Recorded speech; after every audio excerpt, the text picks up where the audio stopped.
செய்தியாளர் சதீஷ்மணி இணைகிறார். சதீஷ்மணி, கள்ளக்குறிச்சியில நடந்தது என்ன? எத்தனை பேர் உயிரிழந்திருக்காங்க? எத்தனை பேர் கவலைக்கிடம்? மாவட்ட எஸ்பி, மாவட்ட கலெக்டர் மீது என்னென்ன நடவடிக்கை எடுக்கப்பட்டிருக்கிறது என்பதை சுருக்கமாக பதிவு செய்யுங்க.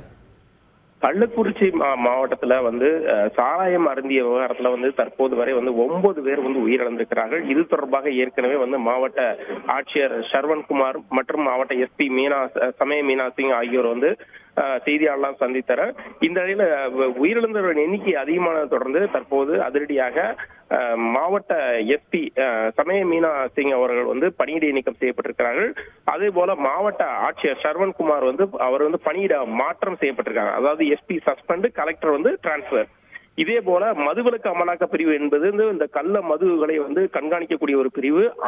அந்த பிரிவை சேர்ந்த அதிகாரிகளும் சஸ்பெண்ட் செய்யப்பட்டிருக்கிறார்கள். தொடர்ந்து அடுத்த கட்டமாக பல நடவடிக்கைகள் எடுக்கப்பட்டு வருகிறது. இந்த கள்ளக்குறிச்சி விவகாரத்துல மாவட்ட எஸ்பி, அதே போல மாவட்ட கலெக்டர் என இருவரையும் ஒருவரை பணியிட மாற்றம், ஒருவரை பணியிடை நீக்கம் செய்யப்பட்டு அதிரடி அறிவிப்பை அரசு வெளியிட்டிருக்கிறது. செய்திகளை உடனுக்குடன் தெரிந்து கொள்ள உடனே சப்ஸ்கிரைப் பண்ணுங்க.